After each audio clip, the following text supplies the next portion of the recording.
Kia ora, good morning. So today I'd like to talk about the other Mr. Ballen video, because I've been watching a series. What I basically do is I put the videos on and then I lay back and listen to them, because I'm I lay back and I listen to a lot of stuff for one of two reasons. I'm learning how to present myself over the radio by seeing how a lot of these, people that are comfortable talking in front of cameras and mics and that, how they do it. So I'm learning from them, how they talk and conduct themselves, but also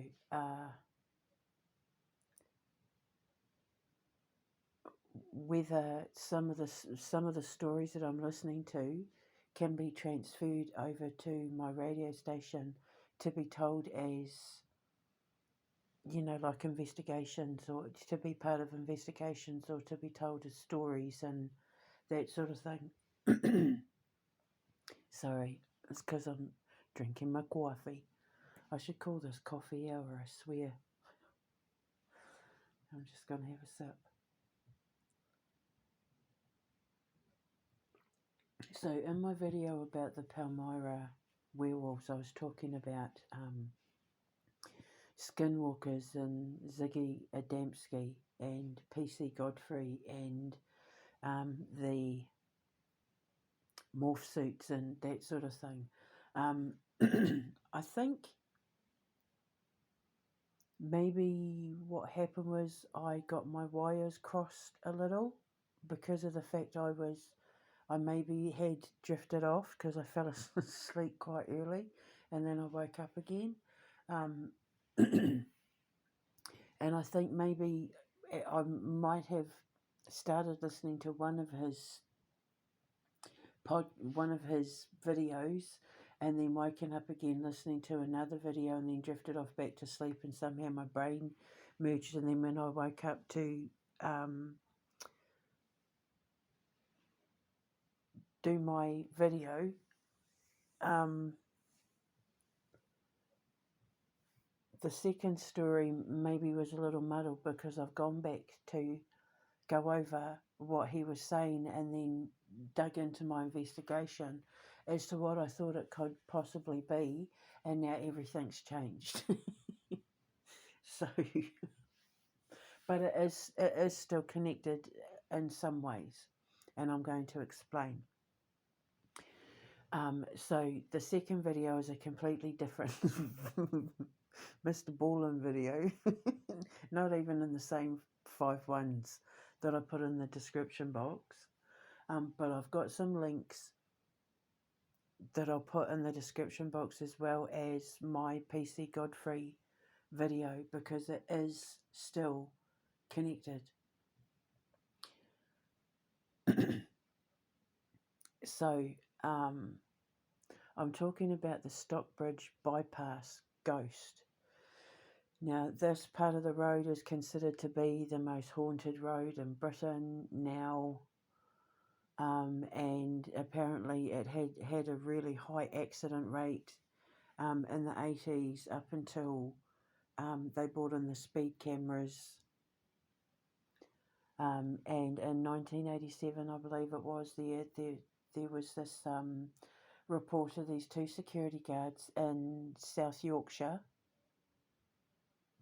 so just down the road from me, who were asked to go and watch over this bridge, the Stockbridge bypass, while it was under construction.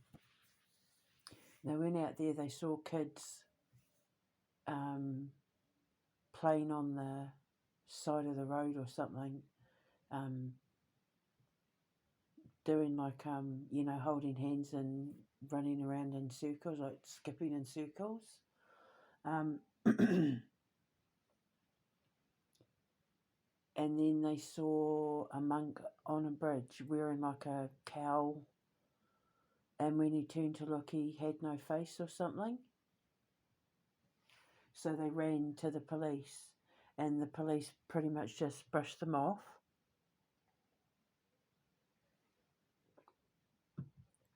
The guy that was doing the interview, his name was PC Dick Ellis. And one man was a weightlifter and the other one was like a rugby player. So, you know, these weren't soy boys. Yorkshire men are very, very, very manly. It's very sexy. They're very manly here. So they're not the kind to get spooked easy.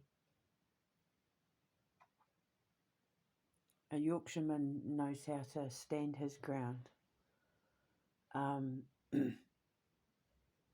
Because they're farmers and miners and rugby players and all that, and they worked in the factories and all that, so, you know, you can't be precious here in Yorkshire when, you know, when it was a place of mining and industry and that, you couldn't be precious and delicate to survive Yorkshire. So, so these men, they were terrified. They refused to go back to work.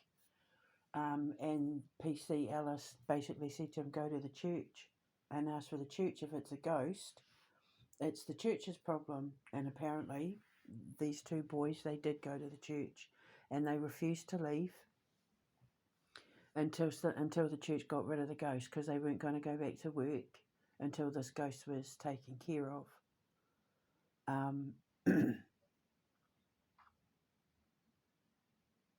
So then PC Ellis was told, those boys have gone down to the church. You have to go and sort this out, go and do something, because they're refusing to leave and you sent them there. So basically, this is your problem. You started it, you sorted it out. So Ellis went down and he said to the boys, right, look, I'm going to investigate for you. But if I don't find anything, like, you know, you got to cut this nonsense out. And they were like, yep, that's fine. That's completely fine. Let us know how you get on. And so he went down to start doing investigations and he saw some stuff as well. And he can't explain it. And now all of a sudden it's become like the most haunted road in Great Britain. People are seeing things and, you know, there's all these investigations. And I think the government are just sitting there thinking that they've just pulled off one of the biggest scams in media history, to be honest. When I looked into it, there's two possible reasons why they've done this. I had the first thing I went to, my go-to thing when anything strange and new pops up in any stories where there's, you know, anything without a face or anything apparition-like or anything spoopy in that, that's anything to do with land areas, and that I automatically, my go-to is military. Now, there are a lot of military bases here in Yorkshire, but they're up north. They're, you know, the opposite end of the country. So while you could sort of think, okay, why would the military be interested in that area? And I kind of wasn't finding anything that stuck that could explain it. But it does go back to PC Godfrey and the fact that I'll put a link in the description box below, and then, because I'm not going to mention anything here, and then I want you to go to the description box of that video and click on the links that I put there. And it's going to explain a little bit about what I'm talking about.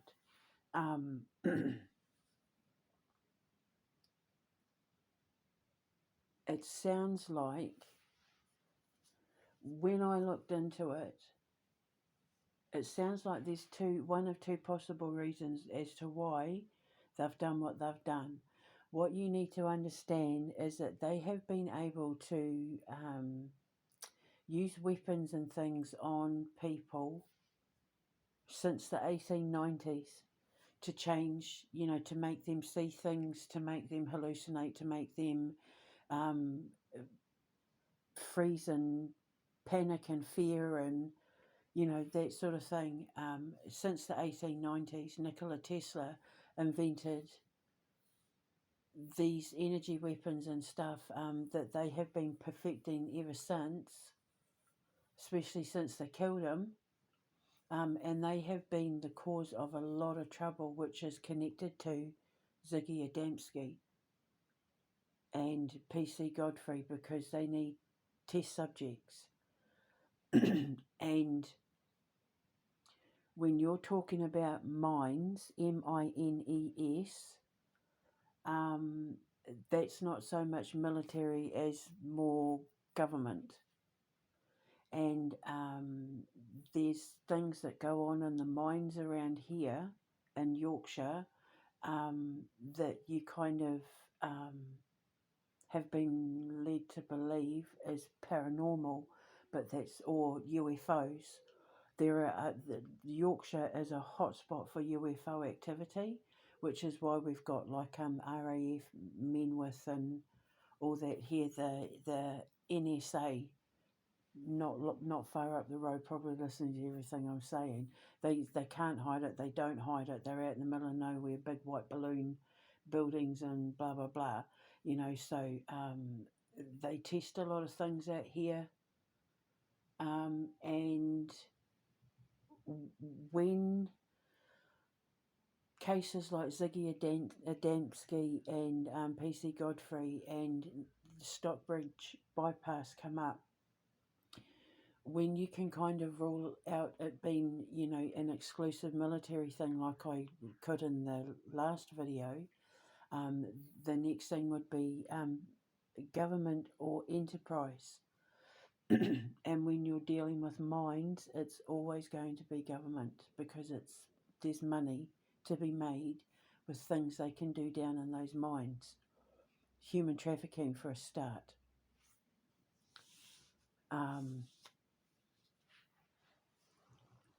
That could explain the spirit children.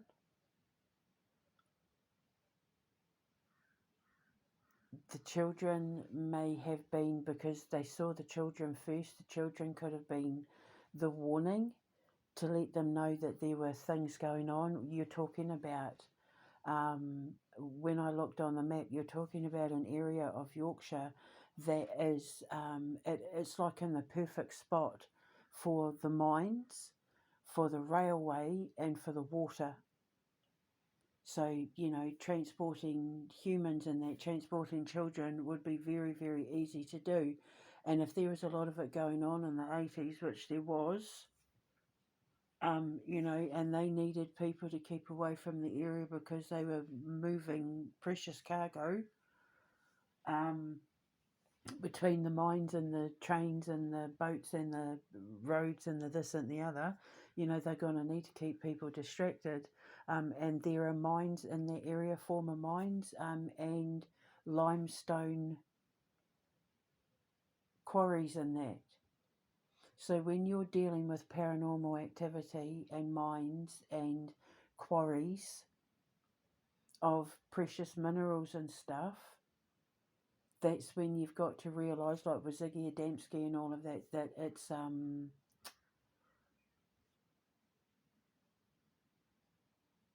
a distraction. They don't want people looking in the area, so they divert their attention away with paranormal stuff, because people eat that stuff alive. They eat it up. They don't even stop to try and figure it out. They'll eat it before it's been cooked and seasoned and marinated and all of that. So it definitely looks like it's a diversion tactic, and the children could very well, because the children are the ones that seem to be genuine. It's the monk that isn't real. People have tried to say that they disturbed a graveyard, but there's no record of any graveyard being in the area. The other interesting thing is that up until this incident, and remember I was saying they like to have people with credibility in order to witness these things, to give it more, to give more credence to the myth, to the urban legend. Well, these were two, South Yorkshire lads, security guards, and they were weightlifters and rugby players, and that you can't get more down to earth than that. So these aren't the sort of guys who are going to be making this stuff up. That's why they use them as the witnesses when they want stuff to be witnessed.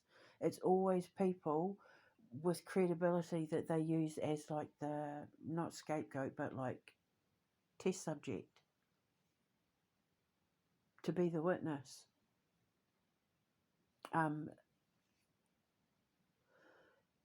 Yeah, so when it comes to minerals and mines and things like that, you have to think of like Elon Musk and lithium, and I'm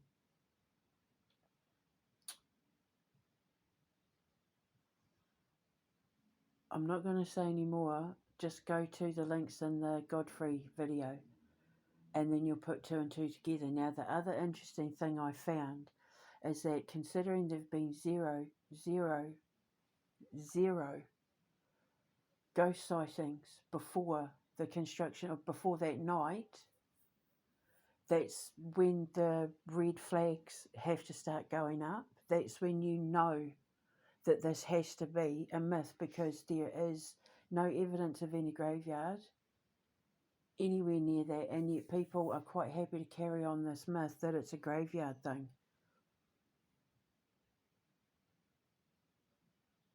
And then they say it was a monk, but there's been, when there's no reports of any of this stuff, that's when, prior to the events and that's when you know that something isn't right. And then whoever it was that came up and said, oh, it's because of the graveyard, having not done any research, but thankfully there are a lot of people that have done the research and said, no, there's no records of it here. That's when you've got to scratch your head, because if the spirits are as old as like a monk and a cow, plus the other thing is the monk wouldn't have even known that the bridge was there. And the fact that it became aware of the car and turned to look, and that sort of thing, that's not how if it was a time slip, if you're talking about a time slip, the monk wouldn't have even known the bridge was there, and yet he was standing on the edge of the bridge looking down over the mine, over the railway, and the mine in the railway area, which tells me they were moving something at the time. And they needed to make sure that the security guards and that were kept away while something was going on in the background. The other interesting thing as well, and this could be one of the reasons why they perpetuated the myth, why they started the whole myth, if it's not connected to, which I personally think it's probably a bit of both, to be honest, to move things under the cover of darkness, like with the PC Godfrey thing, make him think it's aliens, make him think it's, things moving about in the hills and the mountains, like Todd Morton, is it called? And make them think it's aliens and like weird little creatures and ghosty fairy pixie things and that, while they're moving things about the mountains and mines that were in the area and all of that.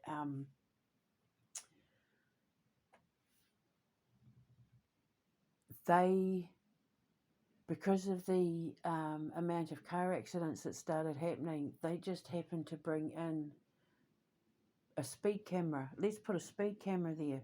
Speed cameras were fairly new at the time. And then, hocus pocus, they put the speed camera there, and the accidents just miraculously drop. But what's causing the accidents?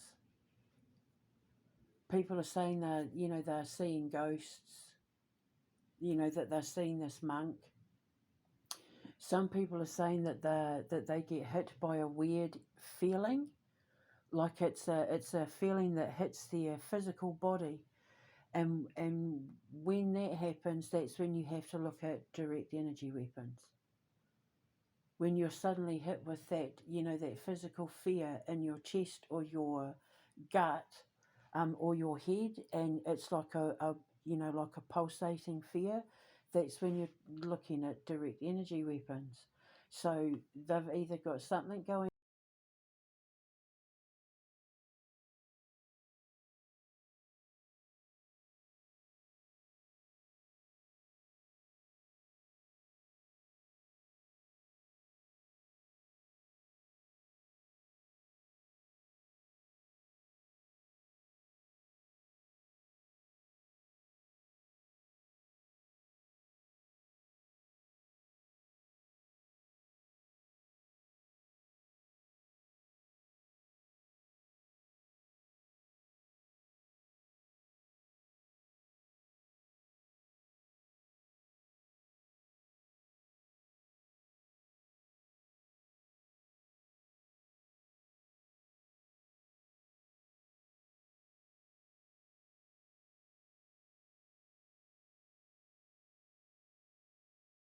stop you from looking at what they don't want you to look at. And that's all I'm going to say, because I live in this area and I know, so if I vanish, if I disappear, I was right. It wasn't suicide. I'm not on drugs, I don't drink. I am in perfect physical health. If I vanish or disappear, it wasn't of my own hand. That's all I'm going to say. um, I love doing my connecting the dots shows. When I see, I use my eye in the sky for more for teaching, whereas my connecting the dots, it's more for like doing my investigations, like to. And I might be right, I might be completely wrong, and I have to put, you absolutely have to hold your head up high, and even as a scientist, and say, like, I don't know everything. I'm just throwing my hat in the ring, and 5 years down the line, I might discover something completely different, and have to retract everything I said, like with Aileen Moore Lighthouse and Jack the Ripper. Like, I had to totally undo all of that. I'm not ashamed to fix what I get wrong, but as it looks right now, that's what it looks like. Um, I know for a fact they were using those kind of weapons here in Great Britain pretty much as soon as Tesla invented it.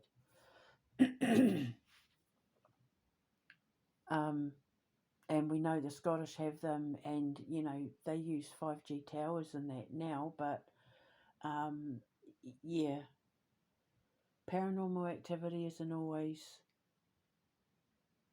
what it seems, because you have to remember the paranormal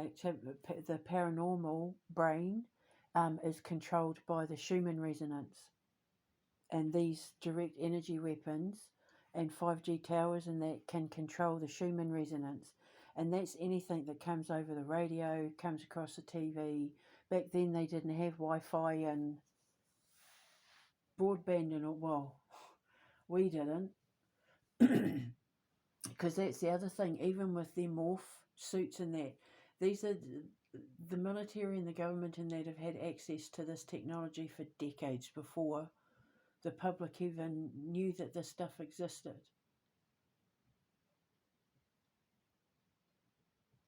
But like I said, this doesn't have a military feel to it.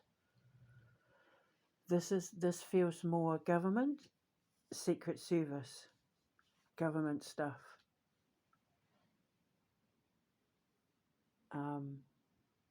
And maybe the military just turn a blind eye. I don't know. They may be involved somehow, but at this point, it doesn't, like with Mothman, the Mothman legend, and that just screams military, and the Skinwalker Ranch screams military. So, but this feels more government. So, yeah, I just find it very interesting that they introduced the speed camera and suddenly, the accident stopped. But I mean, how does a camera stop accidents? Because it catches you after you've been speeding.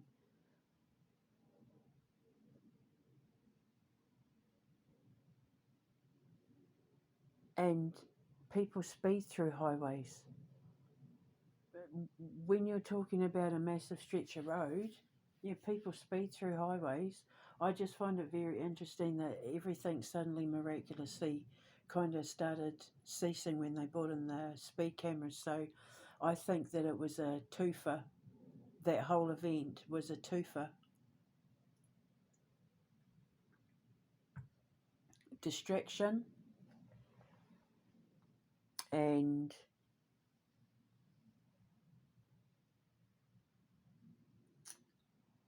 not coercion, distraction and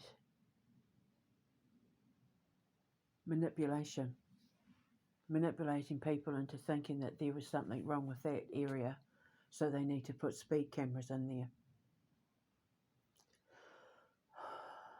So yeah, so I'll put the links in of all the stuff in the description box in the PC Godfrey video, and the Mr. Ballen video. Have a listen to it.